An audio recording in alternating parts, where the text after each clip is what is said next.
Joining us is Victoria Trudell, who started Zelphia's Community Kitchen. Victoria, what is Zelphia's Community Kitchen? Honestly, Zelphia's Communication just started as a dream of mine. I've always had a passion for food and for serving others in my community, and that's something that's really important to me and I enjoy. So, this is an organization that provides food services to our community.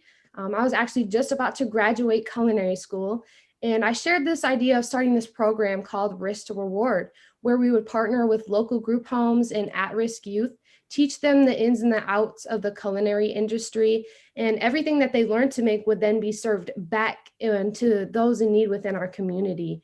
I believe cooking is not just a good life skill to have, but also it involves reading, writing, math, decision making skills. And there are zero limitations when you're in the kitchen. And that can be something huge, especially for youth that feels like they don't have a whole lot of control or a healthy outlet. And so we're just pitching this idea of risk to reward to a couple of people. Everyone was on board, and that's really how this all started, was just combining two of my loves and passions into something that would be impactful and beneficial for my community. I love your energy and enthusiasm. It's contagious. COVID happened, and that sort of derailed that dream a little bit, but it's changed. Tell me about that. Yeah, so when COVID hit, um, we quickly had to adjust what we were doing. Initially, we started off almost a year ago, serving hot meals through a local homeless shelter in Detroit, as well as just passing these food out on the street. Something we're really big on is meeting people exactly where they are. And so we did this for a couple months, and then COVID hit, and we realized we needed to switch our services and quick. And that's when our grab and go grocery program was implemented. We immediately started seeking out local churches, donors, and potential sponsors. And with just a few short weeks, our new program launched here in Novi, and we began handing out free groceries. We passed out a lot of fresh produce, some dry good and household items such as toilet paper and laundry soap, as well as refrigerated items like cheese, milk, and eggs. And since our initial launch of the program back in June, we have been able to partner with other organizations such as J Cares and other local churches to expand and help bring these much needed items to other cities, both Canton and then back in Detroit as well. It's incredible. Tell me about the need out there. What do you see every day? Yeah, so we see things that we never thought we would see, honestly. There are a lot of families who are struggling right now, that lost their job, that have never been in these circumstances before, where they financially just cannot put food on the table for their family. And that is something that hits people very hard. And that's where we really have been fortunate enough to step up within our community to help fill that gap for the families and individuals in need. You're serving big numbers. Yes. So currently, through our grab and go grocery program, we serve about 400 families a week between our three cities that we're able to partner and operate in.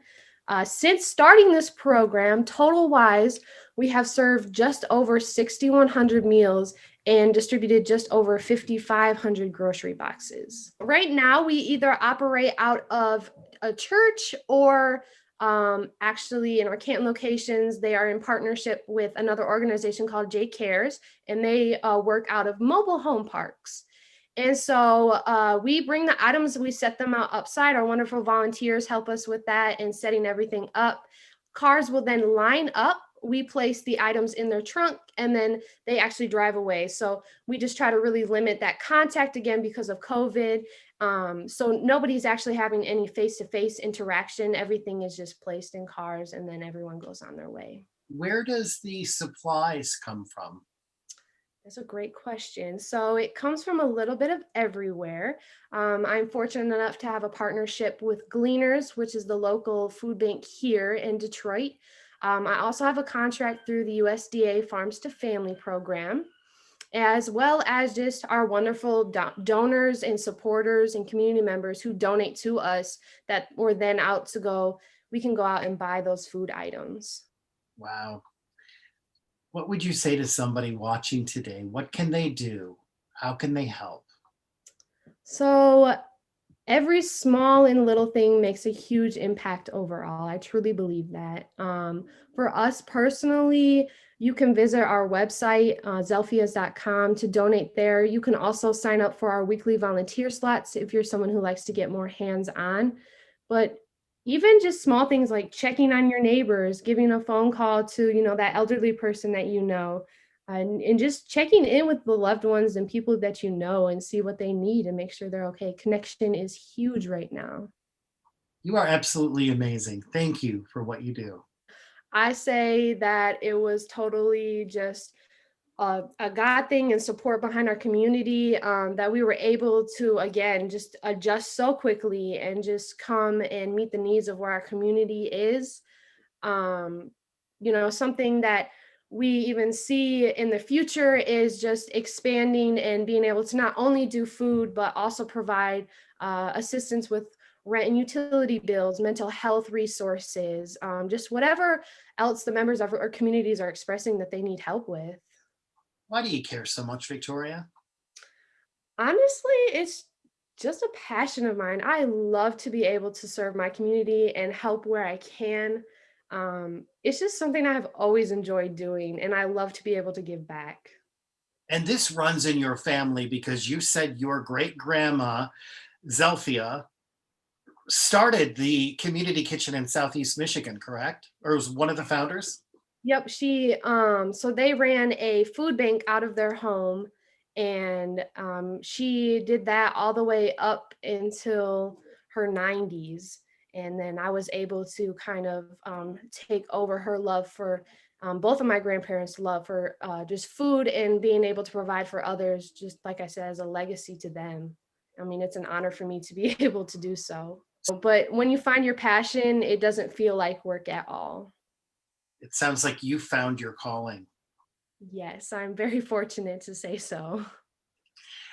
We always end every interview, Victoria, by asking the same question, and that is, Victoria Trudell, tell me something good.